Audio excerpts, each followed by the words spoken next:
सीतापुर नाम के गांव के बाहर एक कुआं था। गांव का कोई भी व्यक्ति रात में उस कुएं के पास से नहीं गुजरता। अगर गलती से कोई व्यक्ति गुजरता भी तो उस कुएं से आवाज आती।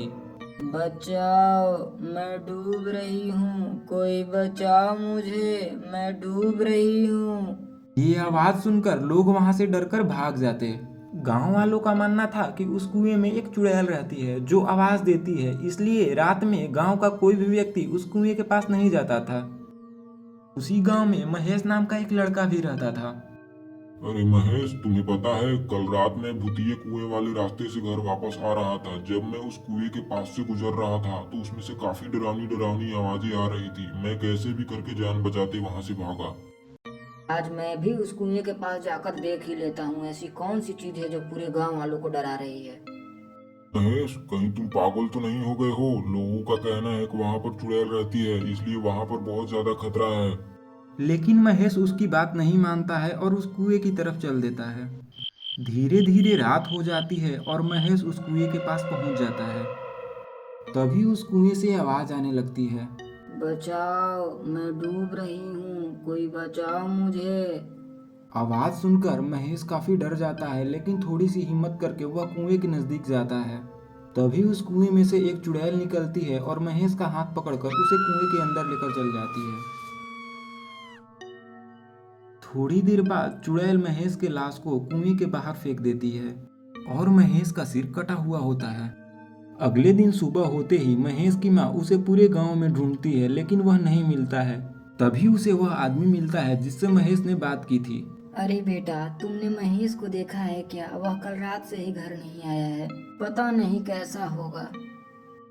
अरे काकी, कल शाम को ही वह मुझसे कह रहा था कि मैं उस भूतिया कुएं के पास जाऊंगा। मेरे मना करने के बाद भी वह नहीं रुका। हे भगवान, उसे उस भूतिये कुएं के पास जाने की क्या जरूरत थी? पता नहीं कैसा होगा मेरा बेटा। फिर महेश की माँ और वो आदमी उस कुएं की तरफ चल देते हैं। वे दोनों वहां जाकर देखते हैं तो महेश कुएं के बगल में बेहोश पड़ा था। थोड़े ही देर में महेश उठकर खड़ा हो जाता है, लेकिन उसकी आंखें लाल हो गई थी। अरे बेटा, तुम यहाँ पर क्या कर रहे हो? मैं तुम्हें ढूंढते ढूंढते थक गई हूँ, और ये तुम्हारी आंखें लाल कैसे हो गई हैं? वो कुछ नहीं माँ, बस मैं रात को यहाँ पर आया था और मुझे चक्कर आ गया था, इसलिए आंखें लाल हो गई हैं। वो सब तो ठीक है, अब जल्दी यहाँ से चलो। यहाँ ज्यादा देर रुकना सही नहीं है। इस कुएं वाली चुड़ैल कभी भी आ सकती है। फिर वे तीनों वहां से घर की तरफ चल देते हैं। फिर जब रात हो जाती है तो महेश अपने घर से बाहर निकलता है और एक चुड़ैल में बदल जाता है, क्योंकि महेश तो मर चुका था। अब उसके शरीर पे वह चुड़ैल ने कब्जा कर लिया था। उसके बाद वह चुड़ैल गांव में जाती है और फिर से महेश के रूप में आ जाती है। महेश के रूप में आने के बाद वह फिर से कुएं की तरफ जाने लगती है। अभी उसे रास्ते में महेश का दोस्त सुरेश मिलता है। अरे दोस्त महेश, इतनी रात गए कहाँ जा रहे हो यार? अरे सुरेश भाई, कल रात मैं उस भूतिये कुएं के पास गया था जहाँ मुझे एक सोने का सिक्का मिला था, इसलिए आज मैं फिर से उस कुएं के पास जा रहा हूँ। अरे अरे महेश भाई, मुझे भी अपने साथ लेते चलो भाई। मुझे भी एक दो सिक्के मिल जाए तो मेरी तो किस्मत ही बदल जाएगी। ठीक है, तो चलो मेरे साथ।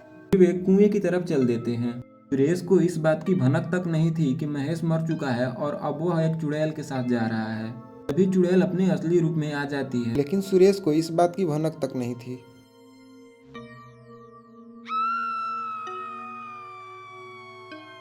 जब सुरेश कुएं के पास पहुंचकर देखता है तो महेश नहीं था और उसके पीछे एक चुड़ैल थी। अरे बाप रे, ये चुड़ैल कहाँ से आ गई और मेरा दोस्त महेश कहाँ गायब हो गया?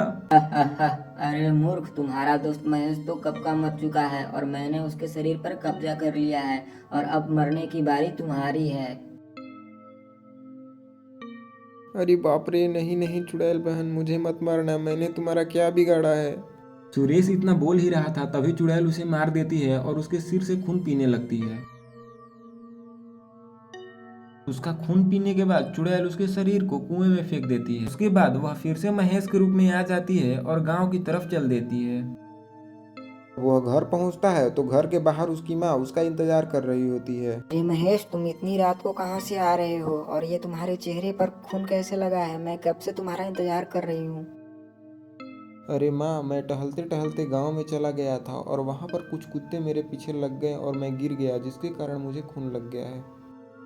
अच्छा ठीक है बेटा, जाओ अब सो जाओ, बहुत ज्यादा रात हो गई है, थक गए होगे। लगता है महेश को कुछ हो गया है। जब से वह उस कुएं के पास गया है तब से बदला बदला सा रह रहा है। लगता है इसके लिए मुझे मंदिर वाले पुजारी बाबा से मिलना पड़ेगा। अगले दिन सुबह होते ही महेश की माँ उसकी कुंडली लेकर मंदिर के पुजारी जी के पास जाती है। अरे ये क्या बात हुई माता जी, आप मुझे मरे हुए व्यक्ति की जन्म कुंडली क्यों दिखा रही हैं? अरे पंडित जी, आप ऐसा कैसे बोल सकते हैं? यह कुंडली मेरे बेटे की है और अभी वह जिंदा है। नहीं, तुम्हारे बेटे की मृत्यु 3 दिन पहले हो चुकी है और मुझे लगता है कि उसके शरीर पे किसी ने कब्जा किया होगा। जिससे बचने का एक ही उपाय है, तुम्हें तांत्रिक बाबा के पास जाना पड़ेगा। मैं तुम्हें उनका पता दे देता हूँ। फिर महेश की माँ तांत्रिक बाबा के पास चल देती है और वहाँ जाकर वे सारी बात उन्हें बताती है। इसमें डरने की कोई बात नहीं है, मैं तुम्हें एक ताबीज़ देता हूँ। किसी भी हालत में यह ताबीज़ बस तुम्हें उसे पहनाना है, उसके बाद सब ठीक हो जाएगा। फिर महेश की माँ ताबीज़ लेकर घर की तरफ चल देती है। जब वह घर पहुँचती है तो महेश घर के बाहर उसका इंतजार कर रहा होता है। अरे माँ, कहाँ चली गई थी तुम? मैं कब से तुम्हारा इंतजार कर रहा हूँ। मैं बाहर जा रहा हूँ, थोड़ी देर में वापस आ जाऊंगा।